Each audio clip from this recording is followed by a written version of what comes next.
Warning: the grammar in this tale is awful, but I tried to keep it mostly unaltered in order to prove a point. Hello everyone, welcome to the Spooky Noodles Podcast. Today we'll be covering the tale of Jeff the Killer. This story is a classic, however that doesn't mean it is good, at all. This is probably my least favorite creepypasta of all time. I think it is stupid, edgy, and awfully written. It definitely set the standard for shitty creepypastas. As much as I don't like the story, I do still have to cover it. After all, the story might not be good, but wow, that picture is. If we're being completely honest, the only reason the story is so big is thanks to that creepy ass image. But anyways, who or what is Jeff the Killer? Excerpt from a local newspaper. Ominous unknown killer is still at large. After weeks of unexplained murders, the ominous unknown killer is still on the rise. After little evidence has been found, a young boy states that he survived one of the killer's attacks and bravely tells his story. "I had a bad dream and I woke up in the middle of the night," says the boy. "I saw that for some reason the window was open, even though I remember it being closed before I went to bed. I got up and shut it once more. Afterwards, I simply crawled under my covers and tried to get back to sleep. That's when I had a strange feeling, like something was watching me. I looked up and nearly jumped out of my bed. There in the little ray of light, illuminating from between my curtains, were a pair of two eyes. These weren't regular eyes, they were dark, ominous eyes. They were bordered in black and just plain out terrified me. That's when I saw his mouth. A long, horrendous smile that made every hair on my body stand up. The figure stood there watching me. Finally, after what seemed like forever, he said it. A simple phrase, but said in a way only a madman could speak. He said, "Go to sleep." I let out a scream. That's what sent him at me. He pulled up a knife, aiming at my heart. He jumped on top of my bed. I fought him back. I kicked, I punched, I rolled around trying to knock him off me. That's when my dad busted in. The man threw the knife. It went into my dad's shoulder. The man probably would have finished him off if one of the neighbors hadn't alerted the police. They drove into the parking lot and ran towards the door. The man turned and ran down the hallway. I heard a smash, like glass breaking. As I came out of my room, I saw the window that was pointing towards the back of my house was broken. I looked out of it to see him vanish into the distance. I can tell you one thing. I will never forget that face, those cold, evil eyes, and that psychotic smile. They will never leave my head. Police are still on the look for this man.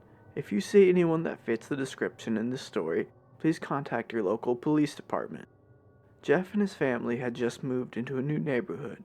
His dad had gotten a promotion at work and they thought it would be best to live in one of those fancy neighborhoods. Jeff and his brother Lou couldn't complain though. A new, better house, what was not to love? As they were getting unpacked, one of their neighbors came by. "Hello," she said.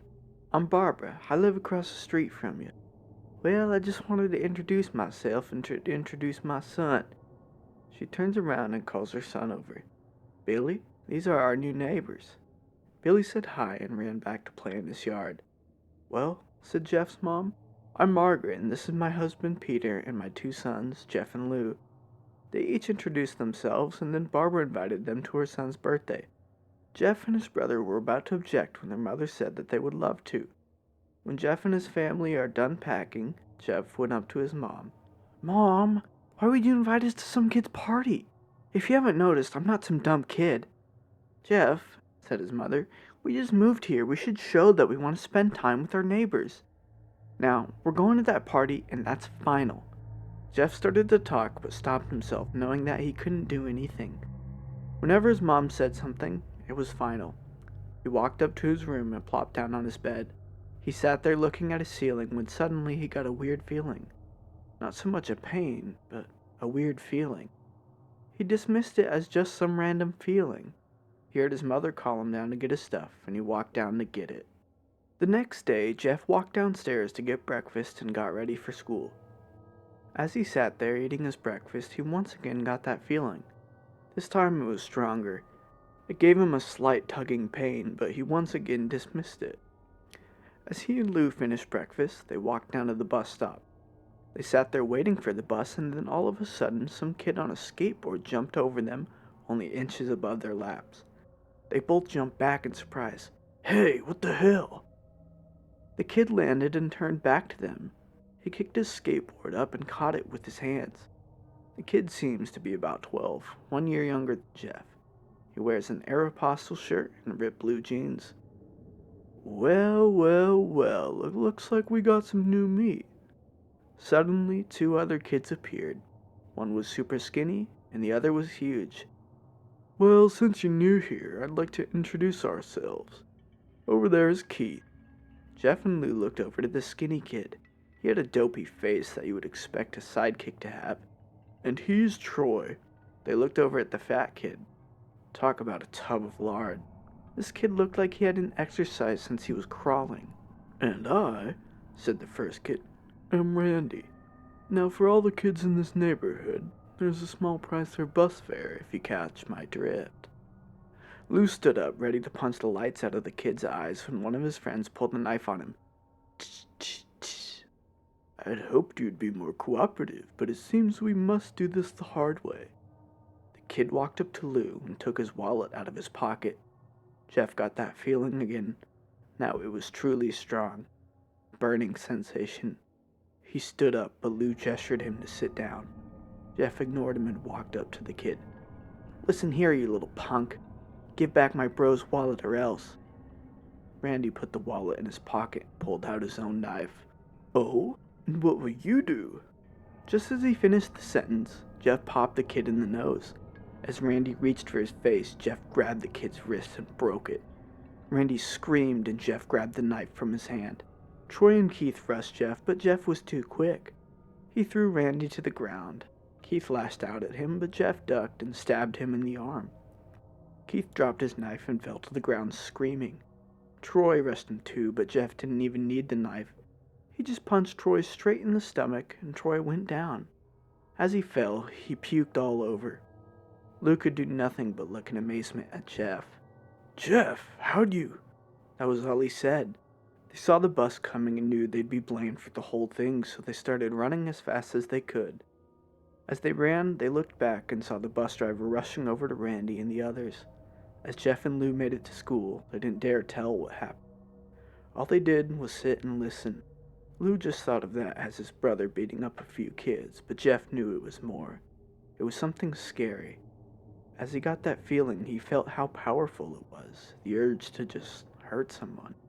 He didn't like how it sounded, but he couldn't help feeling happy. He felt that strange feeling go away and stay away for the entire day of school, even as he walked home due to the whole thing near the bus stop, and how now he probably wouldn't be taking the bus anymore. He felt happy. When he got home, his parents asked him how his day was, and he said in a somewhat ominous voice, "It was a wonderful day." Next morning, he heard a knock at his front door. He walked down to find 2 police officers at the door, his mother looking back at him with an angry look. "Jeff, these officers tell me that you attacked 3 kids. It wasn't regular fighting, and that they were stabbed." "Stabbed, son?" Jeff's gaze fell to the floor, showing his mother that it was true. "Mom, they were the ones who pulled the knives on me and Lou." "Son," said one of the cops, "we found 3 kids, 2 stabbed, 1 having a bruise on his stomach, and we have witnesses proving that you fled the scene. Now what does that tell us?" Jeff knew it was no use. He could say him and Lou had been attacked, but then there was no proof it was not them who attacked first. They couldn't say that they weren't fleeing because, truth be told, they were. Jeff couldn't defend himself or Lou. "Son, call down your brother." Jeff couldn't do it since it was him who beat up all the kids. "Sir, it was me. I was the one who beat up the kids. Lou tried to hold me back, but he couldn't stop me." The cop looked at his partner and they both nodded. "Well, kid, looks like a year in juvie." "Wait," says Lou. They all looked up to see him holding a knife. The officers pulled their guns and locked them on Lou. "It was me. I beat up those little punks. Have the marks to prove it." He lifted up his sleeves to reveal cuts and bruises if he was in a struggle. "Son, just put the knife down," said the officer. Lou held up the knife and dropped it to the ground. He put his hands up and walked over to the cops. "No, Lou, it was me. I did it." Jeff had tears running down his face. Huh, poor bro. Trying to take the blame for what I did? Well, take me anyway. The police led Lou out to the patrol car. Lou, tell them it was me. Tell them. I was the one who beat up those kids. Jeff's mother put her hands over his shoulder. Jeff, please, you don't have to lie. We know it's Lou. You can stop. Jeff watched helplessly as the cop car speeds off with Lou inside. A few minutes later, Jeff's dad pulled into the driveway, seeing Jeff's face and knowing something was wrong. Son, what is it? Jeff couldn't answer. His vocal cords were strained from crying. Instead, Jeff's mother walked his father inside to break the bad news to him as Jeff wept in the driveway. After an hour or so, Jeff walked back into the house, seeing that his parents were both shocked, sad, and disappointed. He couldn't look at them. He couldn't see how they thought of Lou when it was his fault. He just went to sleep, trying to get the whole thing out of his mind. 2 days went by with no word from Lou at JDC, no friends to hang out with, nothing but sadness and guilt. That is until Saturday, when Jeff was woke up by his mother with a happy, sunshiny face. Jeff, it's the day, she said as she opened up the curtains and let light flood into his room. What? What's today? Asked Jeff as he stirs awake. Why, it's Billy's party. He was now fully awake. Mom, you're joking, right? You don't expect me to go to some kid's party after... There was a long pause. Jeff, we both know what happened. I think this party could be the thing that brightens up the past few days. Now get dressed. Jeff's mother walked out of the room and downstairs to get ready herself. He fought himself to get up. He picked out a random shirt and pair of jeans and walked downstairs. He saw his mother and father all dressed up, his mother in a dress and his father in a suit. He thought why they would ever wear such fancy clothes to the kids' party. Son, is that all you're going to wear? Said Jeff's mom. Better than wearing too much, he said. His mother pushed down the feeling to yell at him and hid it with a smile. Now, Jeff, we may be overdressed, but this is how you go if you want to make an impression, said his father. Jeff grunted and went back up to his room. I don't have any fancy clothes, he yelled downstairs. Just pick something out, called his mother. He looked around in his closet for what he would call fancy. He found a pair of black dress pants he had used for special occasions and an undershirt. He couldn't find a shirt to go with it, though. He looked around and found only striped and patterned shirts, none of which go with dress pants. Finally, he found a white hoodie and put it on. You're wearing that? They both said. His mother looked at her watch. Oh, no time to change. Let's just go, she said as she herded Jeff and his father out the door.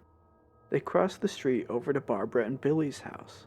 They knocked on the door, and it appeared that Barbara, just like her parents, way overdressed. As they walked inside, all Jeff could see were adults, no kids. The kids are out in the yard, Jeff. How about you go and meet some of them, said Barbara. Jeff walked outside to a yard full of kids. They were running around in weird cowboy costumes and shooting each other with plastic guns. He might as well be standing in a Toys R Us. Suddenly, a kid came up to him and handed him a toy gun and hat. Hey, wanna play? He said. No kid, I'm way too old for this stuff.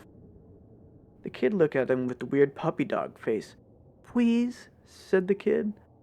Fine, said Jeff. He put on the hat and started to pretend shoot at the kids. At first he thought it was totally ridiculous, but then he started to actually have fun. It might not have been super cool, but it was the first time he had done something that took his mind off of Lou. So he played with the kids for a while until he heard a noise. A weird rolling noise. Then it hit him. Randy, Troy, and Keith all jumped over the fence on their skateboards. Jeff dropped the fake gun and ripped off the hat. Randy looked at Jeff with the burning hatred. Hello. Jeff, is it? He said. We have some unfinished business. Jeff saw his bruised nose. I think we're even. I beat the crap out of you, and you got my brother sent to JDC. Randy got an angry look in his eyes. Oh no, I don't go for even, I go for winning. You may have kicked our asses that one day, but not today. As he said that, Randy rushed at Jeff. They both fell to the ground. Randy punched Jeff in the nose, and Jeff grabbed him by the ears and headbutted him. Jeff pushed Randy off of him, and both rose to their feet. Kids were screaming and parents were running out of the house. Troy and Keith both pulled guns out of their pockets. "No one interrupts or guts will fly," they said. Randy pulled a knife on Jeff and stabbed it into his shoulder. Jeff screamed and fell to his knees. Randy started kicking him in the face. After 3 kicks, Jeff grabbed his foot and twisted it, causing Randy to fall to the ground. Jeff stood up and walked towards the back door. Troy grabbed him. "Need some help?" He picks up Jeff by the back of the collar and throws him through the patio door. As Jeff tries to stand, he is kicked down to the ground. Randy repeatedly starts kicking Jeff until he starts to cough up blood. "Come on, Jeff, fight me." He picks Jeff up and throws him into the kitchen. Randy sees a bottle of vodka on the counter and smashes the glass over Jeff's head. "Fight!" He throws Jeff back into the living room. "Come on, Jeff, look at me." Jeff glances up, his face riddled with blood. "I was the one who got your brother sent to JDC. And now you're just gonna sit here and let him rot in there for a whole year? You should be ashamed." Jeff starts to get up. "Oh, finally, you stand and fight." Jeff is now to his feet, blood and vodka on his face. Once again he gets that strange feeling, the one in which he hasn't felt for a while. "Finally, he's up," says Randy as he runs at Jeff. That's when it happens. Something inside Jeff snaps. His psyche is destroyed. All rational thinking is gone. All he can do is kill. He grabs Randy and pile drives him to the ground. He gets on top of him and punches him straight in the heart. The punch causes Randy's heart to stop. As Randy gasps for breath, Jeff hammers down on him. Punch after punch. Blood gushes from Randy's body until he takes one final breath and dies. Everyone is looking at Jeff now. The parents, the crying kids, even Troy and Keith. Although they easily break from their gaze and point their guns at Jeff, Jeff sees the guns trained on him and runs for the stairs. As he runs, Troy and Keith let out fire on him, each shot missing. Jeff runs up the stairs. He hears Troy and Keith follow up behind. As they let out their final rounds of bullets, Jeff ducks into the bathrooms. He grabs the towel rack and rips it off the wall. Troy and Keith race in, knives ready. Troy swings his knife at Jeff, who backs away and bangs the towel rack into Troy's face. Troy goes down hard, and now all that's left is Keith. He's more agile than Troy, though, and ducks when Jeff swings the towel rack. He drops the knife and grabs Jeff by the neck. He pushes him into the wall. A thing of bleach fell down on top of him from the top shelf. It burnt both of them, and they both started to scream. Jeff wiped his eyes as best as he could. He pulled back the towel rack and swung it straight into Keith's head. As he lay there, bleeding to death, he let out an ominous smile. "What's so funny?" asked Jeff. Keith pulled out a lighter and switched on. "What's funny," he said, "is that you're covered in bleach and alcohol." Jeff's eyes widened as Keith threw the lighter at him. As soon as the flame made contact with him, the flames ignited the alcohol in the vodka. While the alcohol burned him, the bleach burnt his skin. Jeff let out a terrible screech as he caught on fire. He tried to roll out the fire, but it was no use. The alcohol had made him a walking inferno. He ran down the hall and fell down the stairs. Everybody started screaming as they saw Jeff. Now a man on fire dropped to the ground, nearly dead. The last thing Jeff saw was his mother and the other parents trying to extinguish the flame. That's when he passed out. When Jeff woke, he had a cast wrapped around his face. He couldn't see anything, but he felt the cast on his shoulder and stitches all over his body. He tried to stand up, but he realized that there was some tube in his arm, and when he tried to get up, it fell out, and a nurse rushed in. "I don't think you can get out of bed just yet," she said as she put him back in his bed and reinserted the tube. Jeff sat there with no vision, no idea of what his surroundings were. Finally, after hours, he heard his mother. "Honey, are you okay?" she asked. Jeff couldn't answer, though. His face was covered and he was unable to speak. "Oh, honey, I have great news. After all the witnesses told the police that Randy confessed to trying to attack you, they decided to let Lou go." This made Jeff almost bolt up, stopping halfway, remembering the tube coming out of his arm. "He'll be out by tomorrow, and then you two will be able to be together again." Jeff's mother hugs Jeff and says her goodbyes. The next couple of weeks were those where Jeff was visited by his family. Then came the day where his bandages were to be removed. His family were all there to see it and what he would look like. As the doctors unwrapped the bandages from Jeff's face, everyone was on the edge of their seats. They waited until the last bandage holding the cover over his face was almost removed. "Let's hope for the best," said the doctor. He quickly pulls the cloth, letting the rest fall from Jeff's face. Jeff's mother screamed at the sight of his face. Lou and Jeff's dad stare, awestruck at his face. What happened to my face?" Jeff said. He rushed out of bed and ran to the bathroom. He looked in the mirror and saw the cause of the distress. His face. It's horrible. His lips were burnt to a deep shade of red. His face was turned into a pure white color, and his hair is singed from brown to black. He slowly put his hand to his face. It had a sort of leathery feel to it now. He looked back at his family, then back at the mirror. "Jeff," said Lou, "it's not that bad." "Not that bad," said Jeff. "It's perfect." His family were equally surprised. Jeff started laughing uncontrollably. His parents noticed that his left eye and hand were twitching. Jeff, are you okay?" "Okay? I've never felt more happy. Ha ha ha ha. Look at me. This face goes perfectly with me." He couldn't stop laughing. He stroked his face, feeling it, looking at it in the mirror. What caused this? Well, you may recall that when Jeff was fighting Randy, something in his mind, his sanity, snapped. Now he was left as crazy as a killing machine. That is, his parents did. "Doctor," said Jeff's mom, "is my son all right? In the head?" "Oh yes, this behavior is typical for patients that have taken very large amounts of painkillers. If his behavior doesn't change in a few weeks, bring him back here and we'll give him a psychological test." "Oh, thank you, doctor." Jeff's mother went over to Jeff. "Jeff, sweetie, it's time to go." Jeff looks away from the mirror, his face still formed into a crazy smile. "Okay, mommy." His mother took him by the shoulder and took him to get his clothes. "This is what came in," said the lady at the desk. Jeff's mom looked down to see the black dress pants and white hoodie her son wore.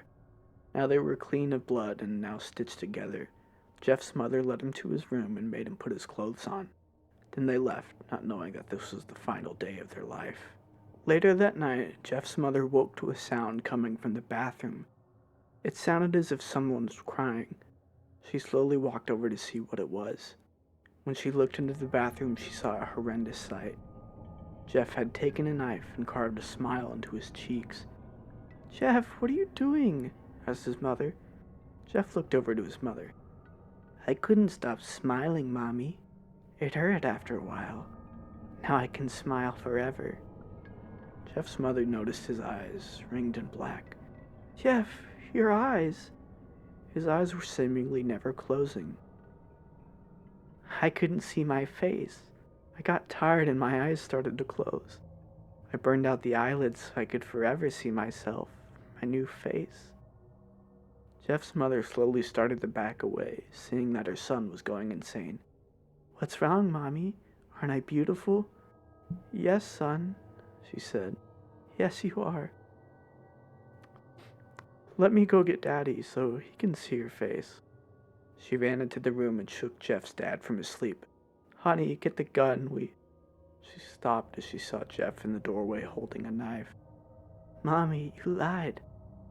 That's the last thing they hear as Jeff rushes them with the knife, gutting both of them. His brother Lou woke up, startled by some noise.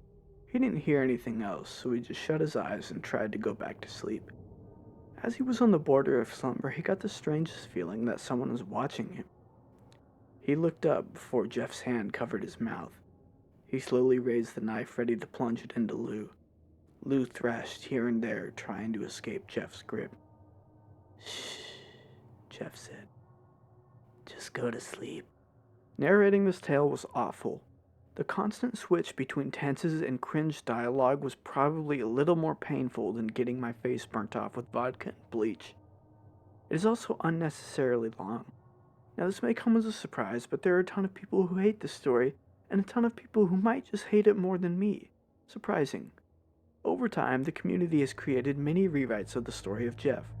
Funnily enough, the story actually is one. This version somehow managed to become the one that got associated with the name. I haven't read any of the other rewrites, but I'd assume that they're all better than this one by default. As I said earlier, the best part of the story is the associated image. People have been searching for the original version of that image for a while, but unfortunately there still isn't an answer. However, there is a popular hoax that the image was an altered picture of a girl that was being bullied. The image was one of many things that led to her suicide. Fortunately, this tale has been debunked many times over. If you enjoyed this reading, I didn't, please consider sticking around for more. Next Sunday, we will be inspecting a strange machine. Our sources are linked in the show notes. If you've got any suggestions or tips for our future episodes, please contact us at our email spookynoodlespod@gmail.com or at our Twitter @spookynoodles. Your feedback is greatly appreciated. Make sure to keep your taste for horror alive by watching the next episode of Spooky Noodles on Apple, Spotify, Amazon, or YouTube. Thank you for listening.